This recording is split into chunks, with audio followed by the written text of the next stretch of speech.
నమస్తే అండి. నేను మాషి. నా ఛానల్‌కి స్వాగతం. ఈరోజు నేను మీకు చూపించబోయే రెసిపీ దూది లాంటి మెత్తని పరోటా అండి. పరోటాలలో చాలా వెరైటీస్ ఉన్నాయండి.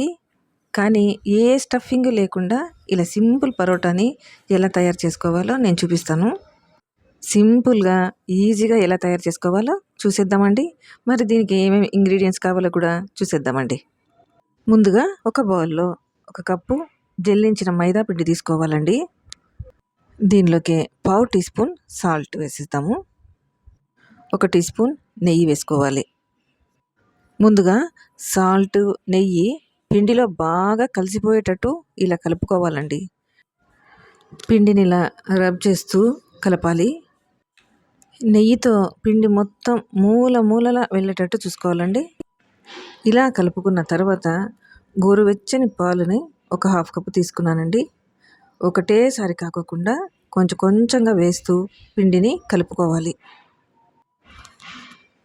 ఇలా వేళ్ళతో మృదువుగా కలుపుకోవాలండి. పిండి ఎంత బాగా కలుపుకుంటే పరోటాలు అనేది మనకు అంత బాగా వస్తాయండి. నేను చూపించినట్టు ఇలా కలుపుకోవాలి. ఇలా పాలు కొన్ని వేస్తూ పిండిని కలుపుకోవాలండి. పిండి కలిపేటప్పుడు ఎటువంటి పగుళ్ళు లేకుండా చూసుకోవాలండి. ఇలా కలుపుకున్న పిండి మీద 1 టీ స్పూన్ ఆయిల్ వేసి పిండి మీద మూత ఉంచేసి ఒక హాఫ్ అన్ అవర్ పాటు వదిలేసేయాలి. హాఫ్ అన్ అవర్ తర్వాత పిండి నాని ఇంకా మెత్తగా తయారై ఉంటుందండి.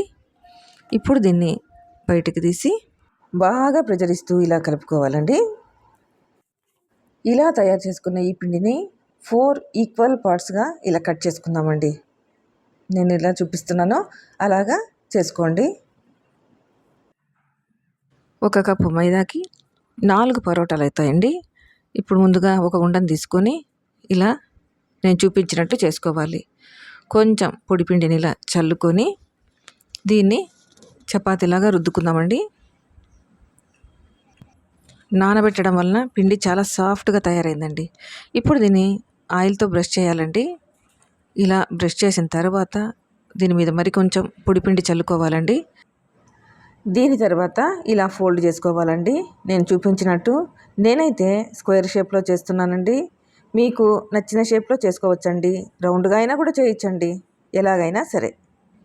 ఇలా చేసుకున్న తర్వాత మరి కాస్త పిండి చల్లుకుంటూ పరోటాలాగా రుద్దుకోవాలి. మందంగా కాకుండా మరీ పలుచగా కాకుండా మీడియంగా ఇలా చపాతీగా రుద్దుకోవాలి.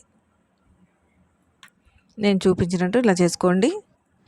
నెయ్యి, పాలు వేసి కలపడం వలన పిండి సాఫ్ట్గా ఉండి చాలాసేపు పరోటాలు మెత్తగా ఉంటాయండి. ఇలా తయారు చేసుకున్న ఈ పరోటాలను వేడి ప్యాన్ మీద వేసి కాల్చుకోవాలండి. స్టవ్ ఫుల్ ఫ్లేమ్లోనే ఉంచుకోవాలండి. దీని మీద ఆయిల్ రాయాలి. ఒకవైపు కాలిన తర్వాత రెండో వైపు కూడా కాల్చుకోవాలి. రెండు వైపులా కూడా ఆయిల్ వేసుకోవాలండి.